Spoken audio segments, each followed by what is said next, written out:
and quality that you would expect for your new build or renovations, reach out to Kevin. Kevin at premierdw.com. Premier Drywall in Lincoln. Sandhills Global is hiring. Check out sandhills.jobs for more information. Sandhills is looking to fill hundreds of new openings in sales, travel support, software development, web design, and more. Sandhills has a professional culture and is fast-paced with a focus on growth, innovation, and leading-edge technology. Career and internship opportunities are available at our globals in Lincoln, Nebraska. Today at sandhills.jobs. Gaina Trucking is hiring CDL A and B drivers. Gaina Trucking guarantees a 40-hour work week year-round, and their strong team culture makes it not a job, but a career. Gaina Trucking offers health, vision, and dental insurance, 401k with company match, an employee assistance program, and other bonus programs. Build a better career today with great team culture at Gaina Trucking. Learn more and apply at gainatrucking.com.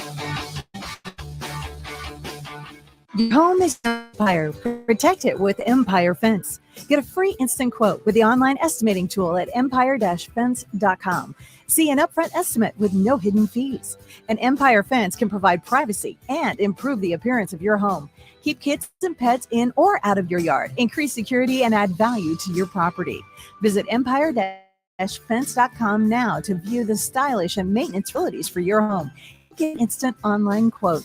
Let Empire Fence protect your empire. 93.7 The Ticket, Fox, KFXL weather, sponsored by John Henry's Heating and Air Conditioning. Scattered thunderstorms a possibility today. It will be another warm one. We'll top out at around 87.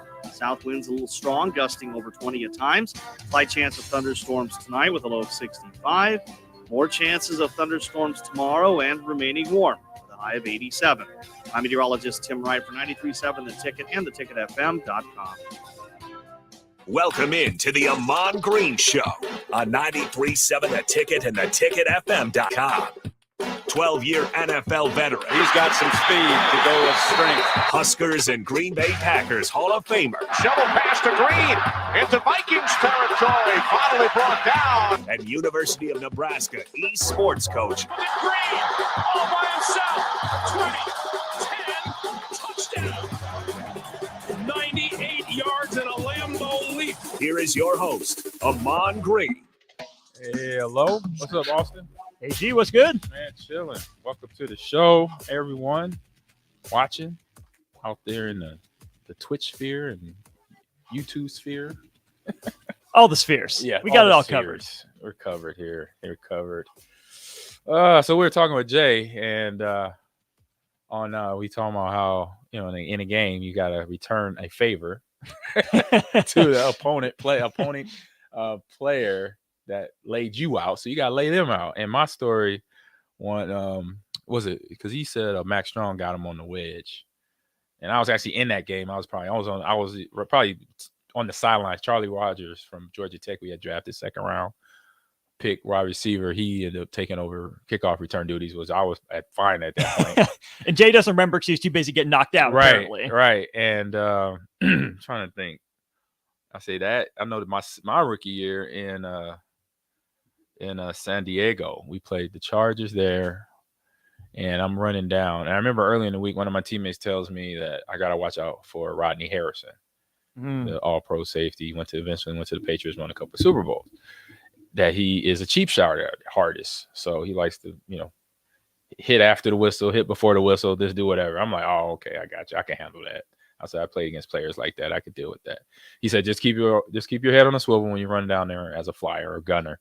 I know it's all different names now, but I was a gunner then. So I shake off the two guys, get down, and I'm watching the ball as a punt. Jeff Fiegel's punted. I'm looking, okay, boom. I'm like checking the ball, checking. All right, there's the return guy. And then just as I go here, I look back down to kind of span through to find the return guy. I see Rodney Harrison coming at me with an elbow. Oh, no. And I just like, whoop, I flop out the way. NBA style, don't get hit. And it's like, oh, yeah. I said I knew potential. I was ready for it because I dodged it. I didn't get hit. And I think I was able to come in on the tackle because he got the ball and then he got slowed up and I was able to help out. Got an assist on the tackle. But I was like, oh, yeah.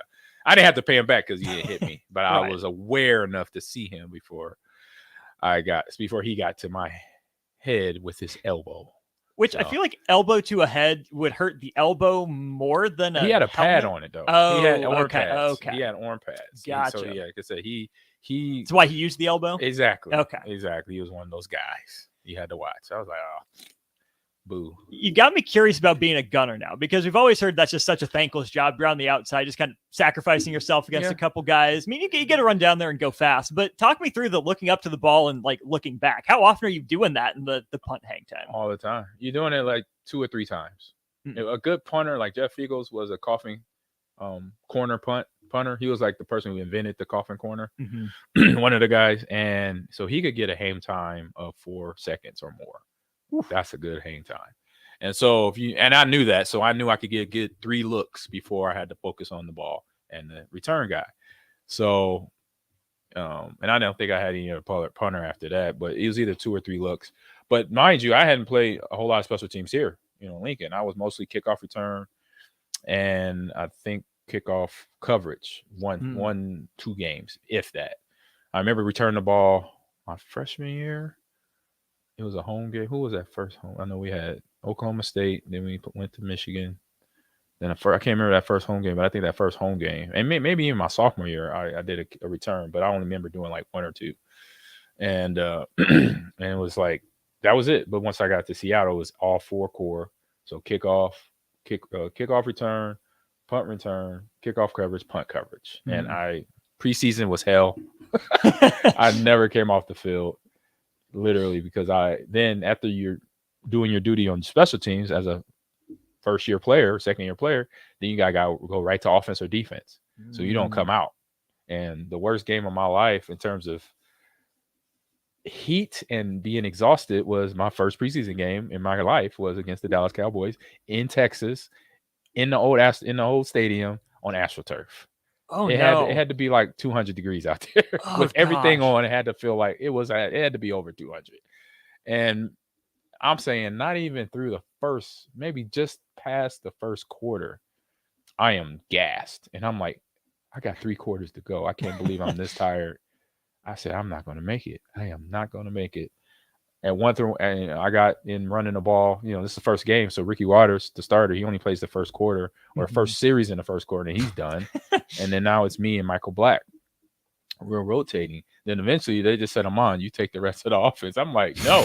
This is the only time I turned down an opportunity to run the ball as a professional athlete. Was like, no, I am dog tired right now. Literally, I'm foaming from the mouth, trying to find moisture because it's humid. It's in Texas.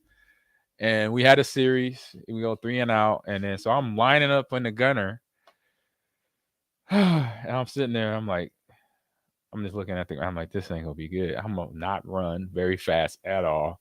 And I see the 2 DBs come up to me. And I remember talking to them at the rookie symposium when they used to have it. Mhm. And I said, hey, guys, I am done. I said, y'all got me. I said, when the ball snap, y'all can hold me up. Just hold me up. I'm not even going to fight you. And they're like, all right. And ball snap. They picked me up and body slam me. I'm like, I said, I said, y'all didn't trust me, obviously, because you just thought I was going to run through. I had 0. I laid there. I didn't even fight back. I just like, y'all wrong. I just said, y'all wrong for this. I gave up. I told y'all, white flag, it's over. So y'all didn't have to plant me in the turf. I said, okay, don't worry about it. I'll deal with y'all later. Some way, somehow. Those are the ones you're writing down in the notebook. Yes. To get back. Oh, yeah. Number 80, 48, 23. Okay, all right. Rookie symposium. Thought we were cool. We're not. Flip over back pocket. Yep. One thing you don't have to worry about in esports. Right. is getting the opponent to plant you on the turf.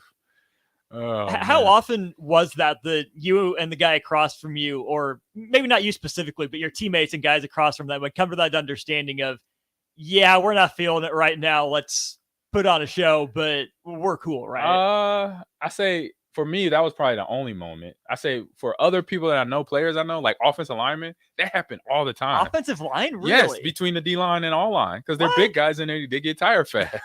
So between my old line in Green Bay, my O-line in Seattle, they say, oh, yeah, especially against a D lineman from your school, and it's later in the game, or if the game's out of reach, like it's up 20, somebody's up 21 points, then guys are like, man, come on, just hold me up. I'm not doing nothing. Like I remember Gilbert Brown admitted that. I was like, this is hilarious. Could you tell when you were running? No, it was probably after the fact. I was like, it seemed like they seemed a little lazy. And then watching film, though, you'll see it when you watch film on Monday or Sunday or Monday after a college game too. You watch film, you're like, oh yeah, he took it off. He took that play off. I'm like, interesting. Is that something the coaches get on them about, or do they understand the NFL part of it? It depends on the mindset of the coach and where his connection is at with that player. Okay, like so your two Mikes in Green Bay, how did they take it? Like Mike McCarthy, it depends. Like I said, if it's a veteran player, they were like, I get it. I see what you're doing. He's like, yeah, it's the end of the game. We were down by 14 or it's the end of the game. But when it's on the line, it's like, you better not get caught if you're doing that. And I've seen people like, I remember watching a video of my coach. He found a video of Randy Moss, fellow alum. We were saying we're class of 95 high school and class of 98 draft. Took a play off. It took several plays off because he was our wide receiver. So a lot of times he be lined up backside of a play, and so he's backside walking off the ball and not even going after the DB that's on top of him to block him. I don't know. It's like interesting. I'm not judging, but I'm like that's not a good thing. That's not a good thing to see your number one of the best wide receivers in the league at that time and during his career not doing much. So just little walking steps off the ball. I mean, that's he literally stride. So he was in a wide receiver stance, looking at the ball, looking at in or out, and then as soon as the ball snapped, and then Robert Smith gets the ball at that time, 98, 99, he just kind of like go to the huddle. I was like, watching that film was just amazing. I was like, okay, this is interesting. What's up, TMZ2? You're welcome. Like, yeah, it's some fun. I got a lot of treasures of stories to share through this platform on my show here. Any others in that same vein that stick out to you? Trying to think. No, nothing I could think of right off the top of my head, but I know when we're in a show and it pops in, I'll say it. Yeah. I'll say it. I've seen it a few times. I've seen it with Did it get worse from college to pros? Did it get better from college to pros? I would say I saw it more in practice, or I hear guys talk about, oh man, I'm not gonna run this play full speed. And I'm like, I say it was probably my rookie year, so it definitely was the pros, because coming out of here, coming out of Nebraska, being at the time where we were playing the level of football we were playing, we're coming out my junior year, coming off a national title.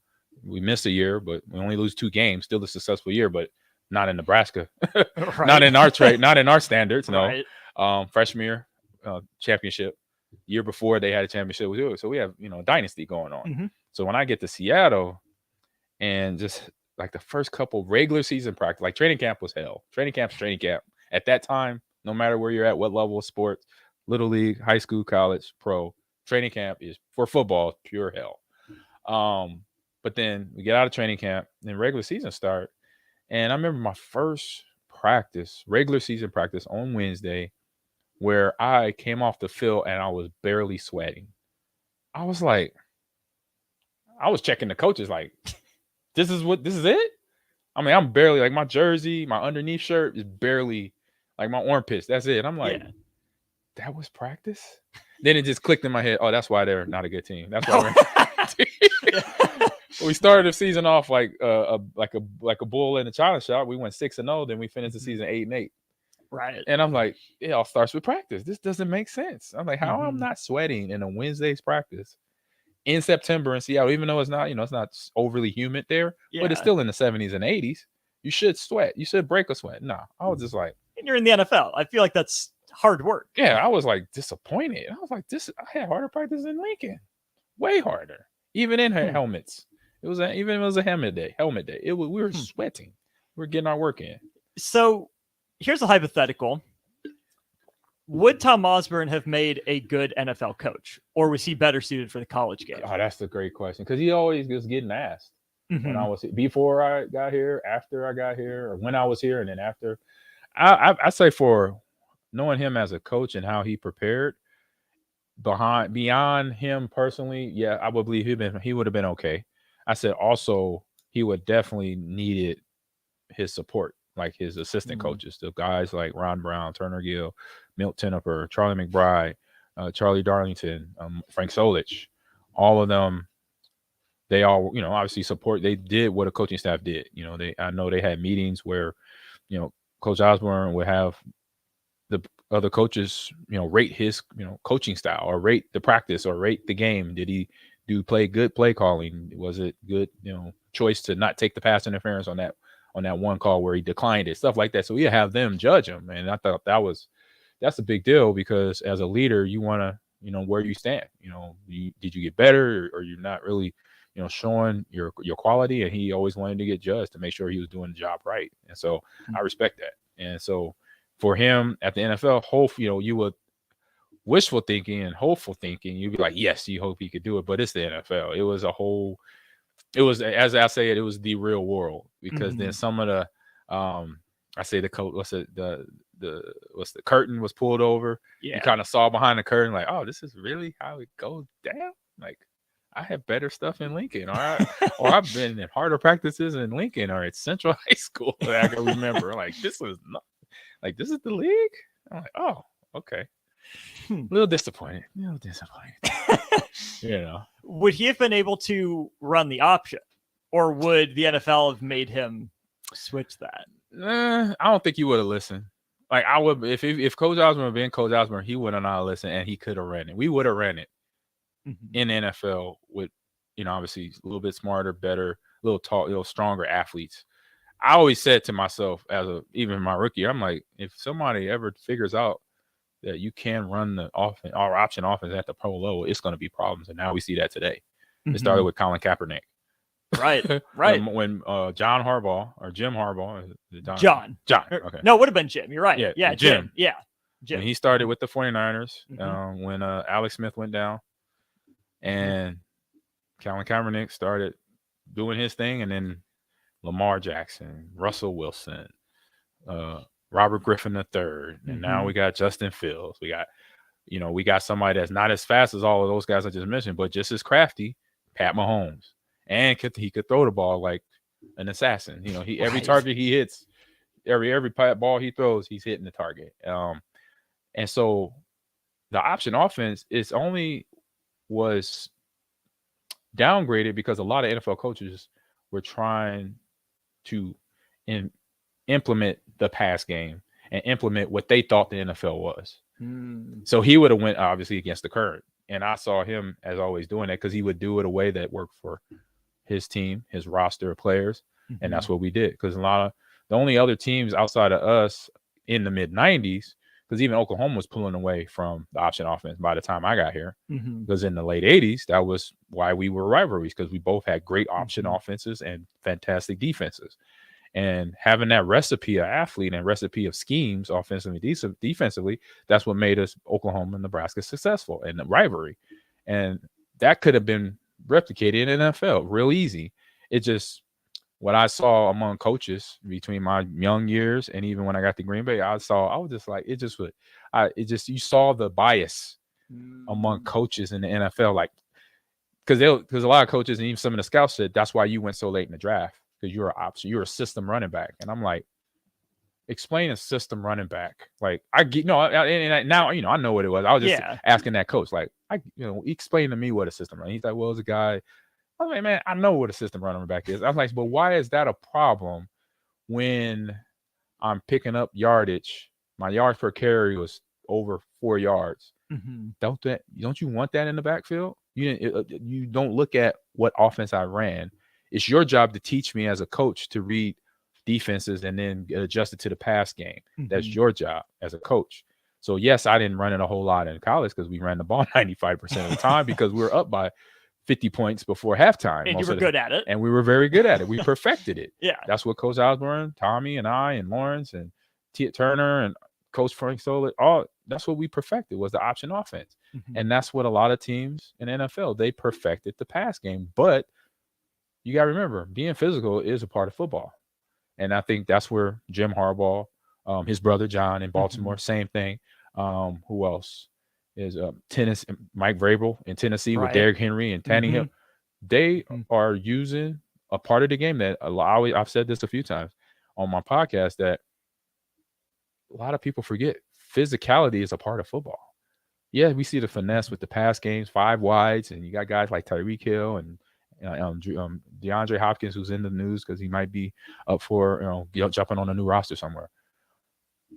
But they that's fine. Yeah, touchdowns, and the NFL wants that. I was like, but if we can get down to the bare bones of it, I know what I know as a player, and what I could, if I'm a coach right now, what I'm doing. I'm running the ball, first down, second down, third down, and then that time when I need to play action, I'll throw it in there when I need it. But until my defense we're facing stops the run game, you're gonna get bludgeoned. Why stop it? Exactly. Why stop calling that play? Exactly. Yeah. And because especially if I have running backs, like Green Bay, where they got AJ Dillon and Aaron Jones and Mr. Derrick Henry down in Tennessee, and a guy years ago, now he's retired now, Marshawn Lynch in Seattle. Those you had backs like that were 4 quarterbacks. They would play first quarter, second quarter, and then fourth quarter would come. And they were like brand new again. And that's what guys hated me. The guys on defense would tell me that I met later on that played for the Bears or the Titans or the 49ers. They're like, man, it's like you got to the fourth quarter. It looked like you were rejuvenated. I said, because I knew what was about to happen. Y'all are about to break. I said, we've been chipping away the whole game. Chip, 5 yards here, 10 yards here, 3 yards here, 2 yards. Oh, that was a loss there. That's okay. Boom. Keep chipping. In fourth quarter, there is the 15-yard run. There's the 20-yard run. There's a boom, touchdowns, 50-yard, 50, because y'all beat up now. It's like a boxing match. You keep body blows. You keep hitting the ribs on the left side, tagging. Eventually that rib's gonna crack, and that's what will happen. With y'all D-line be like, oh, hey man, I'm tired of these guys cutting me right now, or coming down and trapping me. I'm like, oh, I'm tired. So that then hurts the linebackers. Right, now they got to cover extra ground and do things they don't want to do. They don't want to deal with me. If they can't do that, it's down to a safety or cornerback who's not going to be big enough or strong enough to get in the way. Compounding effect. Yeah, let's take a break. We'll have more of the Ahman Green Show when we get back here on 93.7 The Ticket. General contractors, business owners, property owners. The success of your business requires doing business with the right people. And the right people, when it comes to drywall, acoustical ceilings, and specialty products, are at Premier Drywall. Kevin and his crew will give your project the response and attention it deserves. You'll get all of the attention to detail and quality that you would expect from someone who's been in the business for 30 years. For your new builds, build-outs, or renovations, reach out to Kevin at PremierDW.com. Premier Drywall in Lincoln. Integrated Life Choices has been inspiring opportunities for individuals with disabilities for more than 15 years in Lincoln and across Nebraska by offering a number of services. From group homes to independent living resources and job training, you'll find the support that allows people to live fulfilling lives. They're also hiring. If you're looking for a rewarding career supporting people with developmental disabilities, you can check out open positions along with learning more about services at ilc.net. Integrated Life Choices. Your home is your empire. Protect it with Empire Fence. Get a free instant quote with the online estimating tool at empire-fence.com. See an upfront estimate with no hidden fees. An Empire Fence can provide privacy and improve the appearance of your home. Keep kids and pets in or out of your yard. Increase security and add value to your property. Visit empire-fence.com now to view the stylish and maintenance-free possibilities for your home and get a free instant online quote. Let Empire Fence protect your empire. Action Plumbing, Heating, Air, and Electric brings exciting career opportunities for you or someone you know. They are now hiring plumbers, electricians, and HVAC techs and installers to continually build their professional team. They offer competitive pay and full benefits packages that include health, dental, vision, PTO, and 401k options. Action has created a positive team environment for over 50 years. Apply online at actionlincoln.com.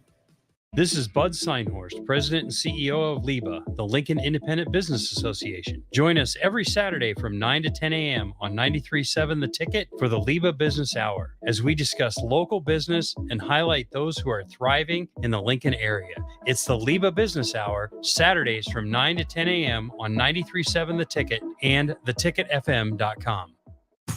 Allo is here to give you the FYI. Are your shows buffering? We know why. Are your games lagging? Don't deny. Your work calls dropping? Here's the FYI. Your old school internet company can't keep up. They give it a try. Their network isn't enough. Don't get trapped in their gimmicks and lies. It's time to fiber your internet with Allo. Honest, local, and hassle-free is what we stand by. Experience Allo Internet. Visit allofiber.com/FYI. Junior Achievement of Lincoln inspires and prepares young people for success. Learn more about the people involved in the organization and the success stories over the years each Thursday from 7 to 8 p.m. for the Junior Achievement Hour on 93.7 The Ticket and theticketfm.com. Looking for a financial partner that truly makes a difference? Modern Woodman is a member-owned fraternal financial services organization. We can help you plan for all stages of life, from protection to saving to retirement. We also offer member benefits, social activities, and volunteer opportunities to help your family and community. I'm Sean Erickson, your Modern Woodman representative in Lincoln. Call me at 402-483-6515 to start the conversation. Modern Woodman of America, touching lives, securing futures. Repeat after me. I will not touch the fuse box. I will probably not touch the fuse box. Sip, do you remember what happened last time? Yeah, I remember. What happened? Half of the city block lost power. And? My chicken condo went haywire. That's right. The chickens ran wild. So what do we do instead? Call Joe at Ambition Electric and let him handle everything. Look, saved on speed dial. Ambition Electric, 402-217-3415 or online at ambitionelectric.com. Gaina Trucking is hiring CDL Class A and B drivers. Gaina Trucking guarantees a 40-hour work week year-round, and their strong team culture makes it not a job, but a career. Gaina Trucking offers health, vision, and dental insurance, 401k with company match, an employee assistance program, and other bonus programs. Build a better career today with great team culture at Gaina Trucking. Learn more and apply today at GainaTrucking.com. This is the Ahman Green Show on 93.7 The Ticket and theticketfm.com. What's up? We're back. My show. I try not to talk in third person. I always tell myself that. I will never do that. I got more common sense than that, and I was raised better than that. But Ricky Henderson. Right. No, I can't Ricky, do it. don't talk about Oh, man, I love Ricky, too. He's a great base stealer, great baseball player.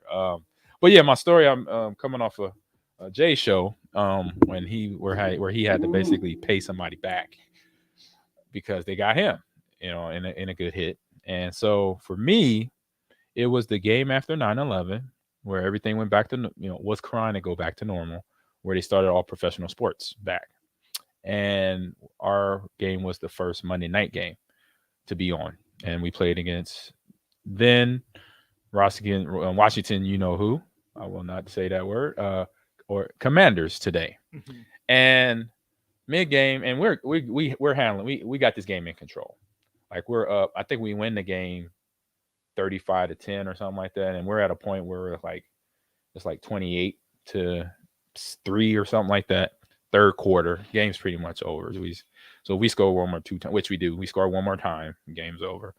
And had this play, it was a 99 handoff solid, where fullback leads me through the outside hole, the 9 hole. Will Henderson, love him to death, fullback, 20 grand strong, goes the wrong way. So the ball snap. I'm looking at Brett's face. He's looking at my face like, because he sees Will go that way. He sees me going left. Like I'm going left. Me and Brett are going left. Will's going right. And we're like, he looks at me and gives me the ball like, here you go. You don't have a blocker. You deal with it. Your right. problem. And so I get the ball, and it's like, obviously 2 defenders waiting on me. One that Will he would have probably took out both. He was 6'3", 255. He could have took out both, but nobody's there to block. So I'm out there stiff arming, getting something, try to get a positive yard out of bounds or up the field. And then I get, taken out of bounds. And as I didn't know I was out of bounds, so I was still throwing it because I'm like, all these guys in my face, let me just fight them off with a stiff arm. And I caught one of the DBs, the safety, strong safety, right as I hit the sidelines. I was out of bounds, and I hit him one more time, not knowing where I was at. And he goes off to me, calls me all out, my name.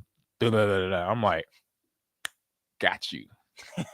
I go back to huddle. I'm fuming, right? Mm-hmm. And I say to Brett, like I said, if I'm that cartoon, smoke coming out of my eyes, my eyeballs are turning red. I'm mad because he cussed me out, right?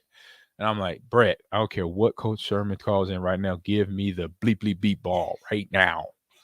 And he kind of looks at me. I'm like, I don't care. I'll take the fine. Give me the ball next play. Mm-hmm. And so he calls the play. He's like, all right. So I think he calls 66 handoffs, also basically going the other way, but just without the fullback. Because I think Will went to the sidelines because they changed personnel anyway. So I got the ball, like he hands it off, and I'm literally like Jay was describing. I missed out on things. I'll tell you in a second. Finding this safety. And he was number 31, and sure enough, I tracked him down and ran right through him. You know, he ended up like either he just so happily tripped me up, or it was the fact that I ran him over hard and I tripped over his helmet while I was still on the ground, that I stumbled and fall, had like a 15-16 yard game. You know, good game. You know, I go back and I don't think nothing of it. Plays go, the game goes on. We win 35-10. Monday morning, we're watching film, or Monday afternoon. Next day, we watch a film. Sylvester Crooms is my coach. Great guy, fantastic coach. Like AG here. Let me wind this real quick and pause it. What happened in this right before this play? I'm like, what you talking about, coach? Well, once I hit the play button, you're gonna see what I'm talking about. But why'd you do what you do in the next play we'll be about to watch? I'm like, well, coach, put it bluntly, he cussed me out and I didn't like it. And so I know what I did, but I still had a nice little game. He said, okay, but I'll show you what else you had. I was like, all right. So he plays it. You know, he shows me running to find David. I think it was David Terrell, safety, or it's a strong safety. And I search for him. I'm literally I'm like running around like, oh, it's not you. It's not you. Oh, there you go. Boom. I like turn that aimbot on. Yeah. And he's like, oh my God. He said, well, by the way, you missed a 74-yard touchdown run right here, because the way you hit the hole so hard, fast, that you outflanked everybody, where if you just would have stuck to the sidelines, you would have had a touchdown. I'm like, coach, we won the game. That's what I say. Hey, we won the game. That's all I can say. That's all I can say. He's like, okay. I said, I know when you're mad now. I know when something goes down where you miss a 75-yard run to run somebody over for 15 yards. Okay. I was like, touchdowns in a blowout are selfish. Yeah, running someone over sends a message for the team, right. coach. I don't know how many touchdowns I had, but I know I had at least one. I know I had over 100 yards. So I'm like, I'm good. I just had to take out something personal over here. I had to handle business. I didn't fumble the ball. It was a first down. It was a 15-yard game on top of that. So he just laughed. He was like, boy, AG, you crazy, boy. So, yeah. What were those benchmarks for you as a running back? Was your goal maximize each gain? Was it if you had 100 yards, it was a good game? What were kind of those like hallowed numbers that you were reaching for? Easy. What's up, VJ? Easy. Every game, I started making a goal list, doing goals back when I was in high school. My mom, dad taught me how to do that. Mm-hmm. And started in 11th grade at Central, followed me to here, through my 3 years here, Seattle, Green Bay. So by that time I got to Green Bay, where I had my goals for the game, I had goals for the season, for the week of training, whatever. And so for my per game goals were have 100 yards, no fumbles, 2 to 3 receptions per game, no MAs, which is no mental errors, MEs. Mm-hmm. And that was the gist of that was the main one. It was score a touchdown, 100 yards.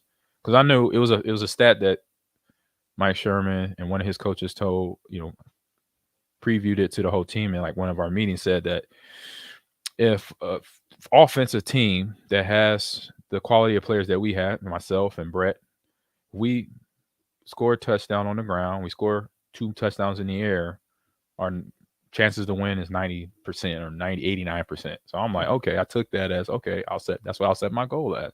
If I score 1 touchdown a game and 100 yards, that increases our percentage to win. And then no fumbles, catching 2 to 3 passes, and the touchdown could be a, reception or a run, but either way I could do, in which I've done a couple. So that was in my everyday, and it was the same thing. I would write down in my notebook because we'll get new sheets of paper every week for our scheme, our game plan against the Bears, to the Vikings, to the Lions, to the Seahawks, to the Ravens, or whoever. It changed every week, but my goal sheet pretty much was the same. So then no matter how the game was going, good or bad, I knew this is what I got to accomplish. If I to put that defense in a point where they got to worry about Brett and me, which we created that problem a lot. That made us successful. That's why we went to the playoffs a lot. So when you do that to a defense, I don't care what level of player you have, that is a problem because they're getting hit too much running the ball. Then they now got to cover over top passes. We had Javon Walker and Robert Ferguson and Donald Driver that were speed demons. Mm-hmm. And then when you have that combination of them and then myself, backing up me was Najee Davenport and Tony Fisher. And then William Henderson was a fullback along with Bubba Franks, our tight end. So tight end, what did we decide? 3 at Miami? Yeah, he was third. He was probably second string. He was second string in that 0-2 game where they beat us up. Beat my Cornhuskers up. Our Cornhuskers up. It was Shockey was the starter. Mm-hmm. Then it was Bubba Franks.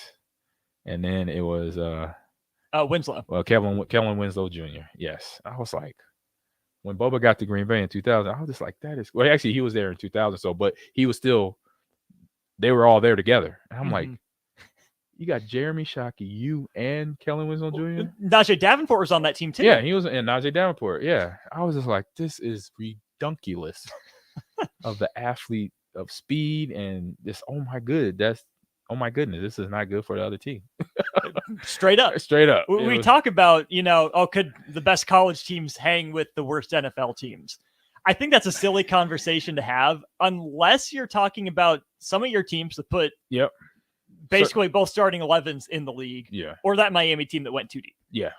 So that I'll say definitely that Miami team, our 95 team, we could play against the worst NFL team and most likely win because of coaching and then our talent. And physicality. We hit just as much as any other NFL team hit because I felt that my rookie year in that first practice. Like, wait a minute, this don't add up. This don't add up at all. But no, it was it was those goals that I started doing back in high school. Actually, I was telling a story. Had a good meeting today with the Boys and Girls Club right down the street here with Kim Going. Shout out to Kim. What's up? Hey, Kim. And she was asking me questions about what I did as a kid to become the adult I am now. And, because they're thinking Boys and Girls Club, YMCA is already doing esports initiatives. And now the Boys Club is on that track, which is great to hear. Mm-hmm. And so we're working on a possible partnership with myself and my esports team at the university and having our kids come over and like mentor the Boys and Girls Club kids. It's going to be awesome. It's an awesome idea program. I was like, yes. Yeah, I said I'm on board for that. So she's like, what was the things you were doing to get you where you are now? I know it started when you were younger, and I've talked about some of it already. But mom and dad, with the goal sheet, that was 11th grade, and my mom sat me down one day. I don't know how we got into the conversation, but we just did. And she's like, all right, this is what we're gonna do. Get a pen and paper. I'm gonna show you how to do this. You start with your short-term goals, which short-term goals are anything from like daily, basically from Monday to Sunday. Those are short term. Midterm goals are like from now to August, so 2 to 3 months away. Long term goals is between now and 2-3 years from now, what you want to accomplish for yourself. And it could be school, it could be make money, it could be at that time education and all that, passing tests and going to college. What college you want to go to, and wanting to be an All-American athlete, whatever. Write that down. And then what you do, I just remember the part I left out with Kim is, now I'm going to say it on air, is she said, once you write them all down, read them in the morning and read them before you go to bed every day. Every day. So you wake up, you read it, it's in your head. You go to bed, it's the last thing you read, it's in your head. Because then eventually it's going to become a part of you. Right. You're going to be on whatever that list is. Some of the things on my list was get a good night's sleep, which 7-8 hours. I know my mom was a health fanatic along with my sister. So drink so many glasses of water. And obviously being a kid, stay out of trouble. Get good grades, have a 3.0 or above, graduate high school, earn a scholarship, before I knew I was coming here. Right. It was my 11th grade year. So I don't know, but I'm hopeful. But earn a scholarship, and wherever team I go to, I'm gonna help that team win a national title. That was on my junior year high school list. And then the ones that were the long term, like the college ones, carried over to my freshman year here once I got here. senior year and then freshman year here. So same thing was on there at the bottom. I'm a freshman, so help this team win a national title, be on the honor roll, which I was, be a best teammate I could be to my teammates, stuff like that. Mm-hmm. And that was on my bottom 3 of my list, because those were the long-term goals. Everyday goals was getting 8 hours of sleep, passing my tests, showing up to class on time, all that stuff. So that kept evolving as I grew older. Mm-hmm. I get to Seattle, I get to the NFL. The daily goals pretty much are the same. Get your sleep, get 8-9 hours of sleep, eat right, drink water, drink 48 ounces in a day or whatever, 100 ounces. Now it's like 196 ounces in a day, which is a lot.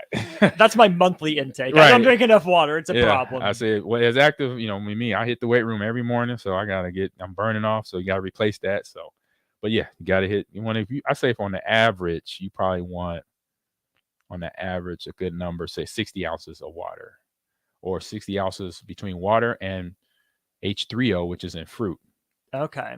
And fruits like, apples, pears, cherries, strawberries, and then anything, the fruit with the seeds. So like cherries with the seeds, anything seedless, leave it alone. It's manufactured. It's not grown off the ground. Just think about that. Makes sense. Because you always know, as a kid, I had watermelons, all had seeds in them. Yeah. Now I see seedless. I'm like, hold up. Seedless grapes. That's not normal. No, leave that stuff alone. It's for, they say organic seedless. Yes, it's definitely man-made. Leave it alone. So just stuff like that. My list would get more detailed and all that. And then, so that's where it got me to where I'm at, is sticking to that. And then the hardest part about that, and I just met him today, but he was in the meeting. He said the hardest part, he actually said it to me. I was going to say it. He said it. He took the words right out of my mouth. He said, it's the discipline to follow that list every day. Let's pause there. Yeah. Let's make that our last segment. Yep. We'll take one last break. We'll hit on discipline when we get back to the Ahman Green Show. Nebraska's favorite vape shop. Generation V. Providing friendly, personalized service and the largest selection of vaporizers and e-liquid flavors in the state. Generation V. Generation V will beat or match any local competitor's price. With a huge selection, great service, and the lowest prices, Generation V is your one-stop shop for all your vaping needs. Generation V. With 4 Lincoln locations, visit us on the web at generationv.com. E-cigs contain nicotine. Nicotine is an addictive chemical. Hi, Sean Callahan here for Cobble Chevrolet GMC, and we are celebrating a record sales month in April, and we're going to let it roll and crank up in the month of May. We have some big discounts and special interest rates going on this month on selected new in-stock Sierras and Silverados. Buy a new Silverado or Sierra, get $3,000 off or 1.9% interest. You heard right, $3,000 off or 1.9% interest. We have outstanding specials on all of our new and pre-owned GM certified units. So stop on in and see us or check us out online at cobblecars.com. You'll be glad you did. New discount, must trade in and finance with the roof credit. Do you feel like you're in a dead-end job with your boss hovering over your shoulder? That's so annoying. Not at Garner Industries. We provide the opportunity and trust our CNC machinists to bring the talent. I'm Bob Williams, HR Director at Garner Industries, and we're looking for new team members in our CNC department. At Garner Industries, you'll work in a clean, climate-controlled, and safe environment with team members who want to see you succeed. You will also enjoy 4-day work weeks, great benefits, and a positive working culture. Interested? Apply on our career page at garnerindustries.com. You've driven by GE Landscape Supply countless times, likely without even knowing, at 6701 Cornhusker Highway. Now it's time to stop in. GE Landscape Supply sells to homeowners and contractors with a vast selection of landscaping and construction materials. They sell in bulk to save you money, and you can buy anything from a 5-gallon bucket to a semi-load. And don't forget, they deliver anywhere. Stop by 6701 Cornhusker Highway from 7 a.m. to 6 p.m. Monday to Friday and 7 a.m. to 4 p.m. on Saturdays. Go to GELandscapeSupply.com for more info or call 402-467-1627. Gaina Trucking is hiring CDL Class A and B drivers. Gaina Trucking guarantees a 40-hour work week year-round, and their strong team culture makes it not a job, but a career. Gaina Trucking offers health, vision, and dental insurance, 401k with company match, an employee assistance program, and other bonus programs. Build a better career today with great team culture at Gaina Trucking. Learn more and apply today at GainaTrucking.com. There's never been a better time to earn more on your checking account. Open a free Kasasa cash checking account with Liberty First Credit Union and earn up to 5.5% APY for up to $40,000. It's simple. Open your Kasasa cash checking account online or stop into any of the 4 Lincoln locations or Seward and Omaha branches. Liberty First makes switching easy, and Kasasa checking is always free. See libertyfirstcu.com for details. Federally insured by NCUA. Liberty First Credit Union. Banking with purpose. It's May, and that means the school year is almost over and summer road trips are on the horizon. Stop telling yourself you'll upgrade your car someday and do it now. Mullen Motors lot is full of great vehicles to take home, so you don't have to worry about your current car barely surviving another road trip. Come check out their lot just north of 48th and Layton and find your next ride. Summer road trips are just around the corner. Mullen Motors. No taglines, just quality vehicles. Mullen Motors. Your home is your empire. Protect it with Empire Fence. Get a free instant quote with the online estimating tool at empire-fence.com. See an upfront estimate with no hidden fees. An Empire Fence can provide privacy and improve the appearance of your home. Keep kids and pets in or out of your yard. Increase security and add value to your property. Visit empire-fence.com now to view the stylish and maintenance-free possibilities for your home and get a free instant online quote.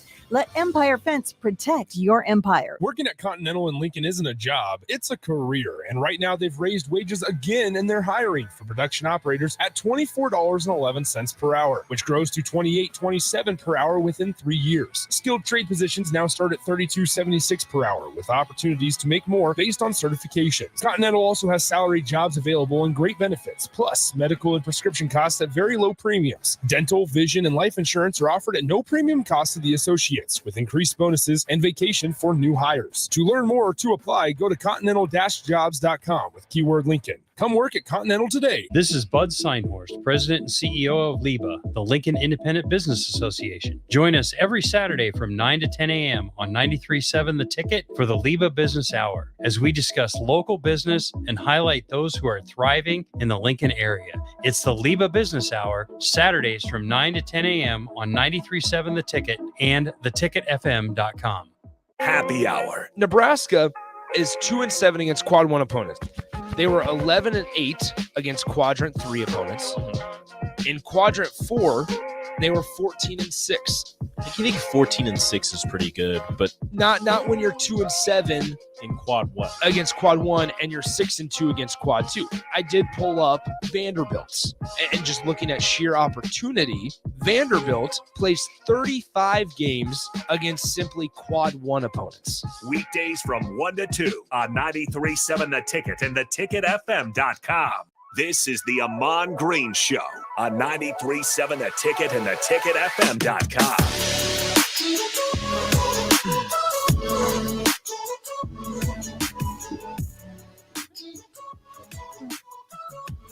What's up? Hello, we're back. Last few minutes. And also, you were asking me about discipline, right? Yeah. How do those little goals add up to the big ones? So, yeah, the discipline to do that was basically, that's where the reading came in. Reading it in the morning, reading it at night, but then obviously following through, because you could read stuff and then forget about it the next minute. And literally being a kid or being an adult, being stressed or what have you, is managing all that stuff, because, I mean, yes, it's easy to talk about all the stuff you want to do and set a game plan to accomplish it. It's easy to talk about it, but then the next part now, just like we had to do as players, calling the plays in the huddle, we had to now execute the plays to the point where they were successful. And so that's what setting those goals. And then eventually over time, because some of them goals are not happening today. They're not happening tomorrow. They're not happening next week. So it's just building that discipline of staying focused and knowing what you are preparing yourself for, in the long run, which is success. And to everyone, success is something different. Success, to me, wasn't being perfect, because you think, okay, you hear goal setting, you hear accomplishing goals, or you hear planning out things, you figure, okay, that person is really successful. I'm like, no, I had a lot of losses, not just in the video games, not in football. As a kid here, in Nebraska, I played baseball. I had a lot of losses. Track, I got beat a lot of times before I started winning. But it's just sticking to the script, sticking to those goals, and then that'll bring you back to when you're frustrated and you're mad about the loss, or you didn't have a good day at school, a good day at work, and looking at that list kind of brings you to like grounds you, like, okay, this is, and then you can set your focus again, and I understand, having one of those days or moments where it carries over, where when you have a death in the family, you get fired from a job, or something tragic happens to you. I mean, that's unfortunate. It's life. But what I've learned from all those moments like that is where you got to learn how to, instead of have that stuff stop you being in front of you, put it behind you to motivate you and push you forward. Put that number 31 jersey on it. Right. Seek it out. Put that pain behind you so it can push you forward. Because I had a lot of pain as a kid. I didn't have, everybody thinks because I made it to the NFL and I was able to do what I did. No, I had a rough road. I got bullied. I moved around a lot as a kid, which I didn't like. A lot of people don't like that between here and California. So and that's not just down the street. Right. No, exactly. That's 8 states away. It's 2-day drive. And back and forth between the ages of being born, and I think we moved finally back here when I was 13. So and we moved back here a couple of times, and we bounced around Los Angeles. So, no, nobody's life is perfect. It's just what you make of it. And I could have been that kid that said, woe is me to everything. Oh, this happened to me. So that happened to me. I'm going to now do this. And like, I decided as a kid, like, I'm going to use all those negatives and turn them into positive somehow. And that's how I still do today. I have a bad moment, bad day. I learn I find the one silver lining, what I learn out of it. And that's what I tell my players. So every player that I coached, from football, baseball, track, esports now, I say, hey, yeah, we had a bad game. You got to learn how to have a short memory of that. But remember how you felt in that loss, what you did wrong in that loss, what your teammates did wrong. So you all now help each other, help yourself, internalize that self-discipline to correct your mistakes before you start correcting everybody else's mistakes. Do that first. And that's what I did as a player. I would look at me first. You guys, my wife, you guys, my kids, I would be hard on me before I would be ready to get back to the stadium and tell Brett where he shouldn't have thrown that ball, or how Donald should have caught that pass. No, I was going to tell myself, I missed that block. I fumbled the ball. I could have got more yards on that play, this, that, and the other. And that right there keeps you on the point of knowing you're on the same track, that your goal is still there. You're not the worst person in the world. You're human. We are a flawed organism that walks around on this planet. So we got to then not beat ourselves up, and then not let people talk to us a certain way either when we're down there. Say, hey man, I'm not having a good day. Just letting you know. So you don't, I hear you. You don't have to continue to beat me up. Right. I get it. I didn't play a good game. Say that. And then hopefully you're with players and you with your team coaches that could hear that and be like, respect you. All right, no problem. I'll leave you alone. Sort of like that. So it's understanding that, and it's a process. It don't just happen like that. It's going to take time. It's the time, every time you do it, that's a rep of learning how to read your goals, learning how to learn from your mistakes, and that's why you saw, the story, Michael Jordan got cut when he was in high school, this, that, and the other. So when that happens, that's when you pay attention to everything. You lock it in. So last thing before we get out of here, Junior Achievement Show coming up next here. The goals are personal to some degree. You're the one that sets them for you. How much of that is in achieving those, and that discipline is you being internally motivated, and how much of that is people coming alongside of you? It is, I say it's probably, it's a 80, it's a 90, it's either a 90-10 split or an 80-20 split. And that 90% is you. That 80% is you. Because sometimes be real. Sometimes you can't depend on other people to accomplish what you want to do. You got to work on you. You got to depend on you to accomplish what you want to do. So that's why I said 90% or 80%. That's all you to get it done. Right. Yep. There you go. Another good week of stuff. AG. All right. Appreciate you. Awesome. Yeah, for sure. You too. Thank you. It's been the Ahman Green Show here on 93.7 The Ticket. Like we said, got the Junior Achievement Show coming up next there in station for another hour. They're doing that on Thursdays after Ahman, who interned at First National Bank, as we learned last Yes, week. I did. So talk about a crossover. That's what we got going on. Don't go anywhere. More Ticket Weeknights next on 93.7 Ticket.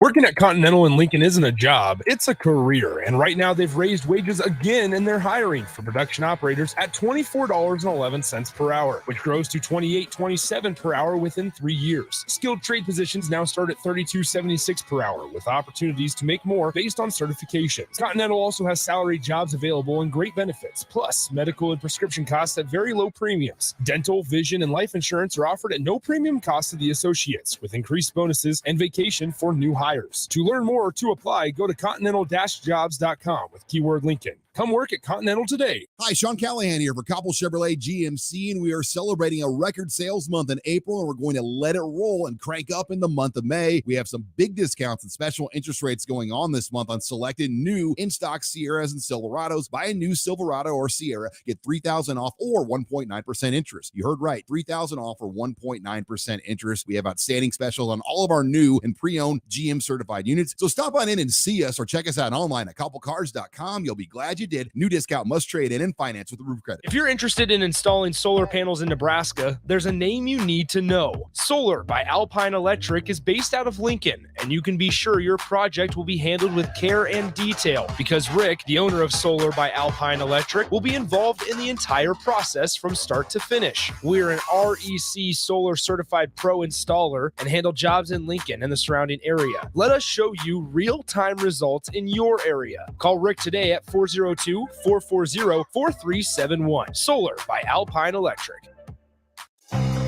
Integrated Life Choices has been inspiring opportunities for individuals with disabilities for more than 15 years in Lincoln and across Nebraska by offering a number of services. From group homes to independent living resources and job training, you'll find the support that allows people to live fulfilling lives. They're also hiring. If you're looking for a rewarding career supporting people with developmental disabilities, got open positions along with learning more about services at ILC.net. Integrated Life Choices.